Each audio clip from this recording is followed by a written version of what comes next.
Warning: the following story contains descriptions of graphic violence. Viewer discretion is advised. This is the case of Omiema Ari Nelson.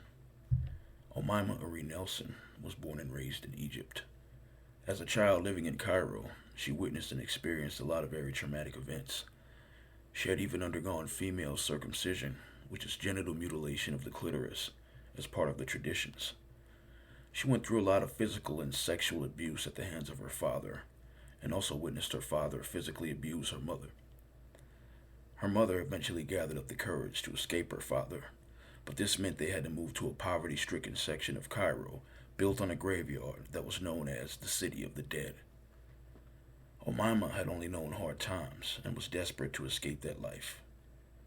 When she was 18, she met an American man who worked in the oil industry. They began a relationship and eventually married. This was her chance to escape. She moved to the United States in 1986 at the age of 18. The couple didn't last very long. Omiema, being a young Egyptian immigrant and knowing very little English, had a difficult time making the right connections she needed to. So eventually she turned to crime, hanging out at local bars and clubs, meeting unsuspecting men, whom she would befriend and eventually rob them. This last few years, she became a professional criminal and gold digger. She, then 23, met her husband, Bill Nelson, a 56-year-old pilot, in October 1991. The couple married within days of meeting. Omiema would later claim that during the couple's month-long union, she suffered sexual abuse by her husband. On Thanksgiving Day, 1991, Omiema convinced Bill to engage in sexual activity which involved bondage.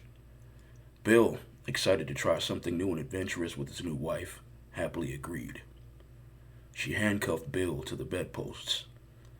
Once she had Bill restrained, she demanded all of his money. When he refused, she repeatedly plunged a pair of scissors into the chest and stomach of Bill.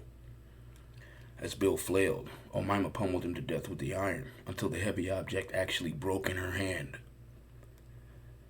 Omiema unleashed her fury, she claimed, over the sexual terror and other abuses to which Bill had subjected her. Acts that reportedly included him pimping out his glamorous bride to old creeps in exchange for rent, cash, and in one case, a car. When Bill died, Omiema butchered his body on the kitchen floor. She then boiled his hands in oil to remove fingerprints and stuck his head in the freezer so she could later break out his teeth. In symbolic revenge, Omiema made a point to castrate her husband as well. As Omiema stuffed some body parts into trash bags and fed others down her garbage disposal, it must have occurred to her that she hadn't had anything to eat yet.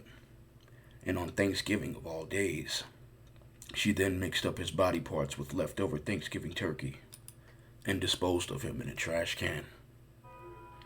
According to court documents, Omiema told a psychiatrist she prepared Bill's ribs with barbecue sauce, put them in the oven, then upon sinking her teeth into her dead husband's glazed flesh, declared it was so sweet. At the time of the alleged cannibalism, Omiema and Bill had been married for less than 3 weeks. They had known each other for a total of 5. On December 1st, police got a tip about body parts being seen inside a parked car that belonged to Bill Nelson. The parts, of course, also belonged to Bill Nelson. Officers dropped by Omiema's home to inform her of the discovery, and once there, found still more newspaper-wrapped pieces of Bill in the refrigerator. They promptly arrested Omiema for first-degree murder. Omiema immediately claimed self-defense. She said that, in addition to trading out her body, Bill was a BDSM enthusiast who routinely bound her against her will and raped her.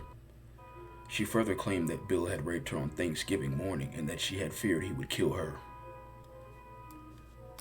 Omiema was arrested on suspicion of murder charge on December 2nd, 1991, and her trial began almost exactly 1 year later on December 1st, 1992. During her trial, she stated that she had been possessed by an Egyptian demon that ordered her to kill her husband. A psychiatrist at Omiema's trial gave testimony that Omiema had confessed to the psychiatrist that she had cooked her husband's ribs barbecue style and that they were tasty. She was convicted of second-degree murder on January 12, 1993. She was sentenced to 28 years to life in prison. The attorney who represented Nelson on her appeal, Terrence Scott, commented with regard to the parole request. Scott stated that it was unlikely she would be released unless it was into a mental institution. Omiema had represented to Scott that she had chopped her husband up because of fear of meeting him in the afterlife, pursuing to her beliefs in Egyptian mythology.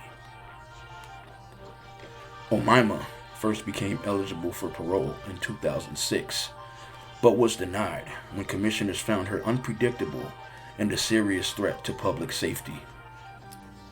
She became eligible again in 2011, but was denied by the parole board again, citing that she had not taken responsibility for the murder and would not be a productive citizen if she were freed. She will not be able to seek parole again until 2026. Omiema Nelson has been compared to the fictional serial killer Hannibal Lector from Silence of the Lambs.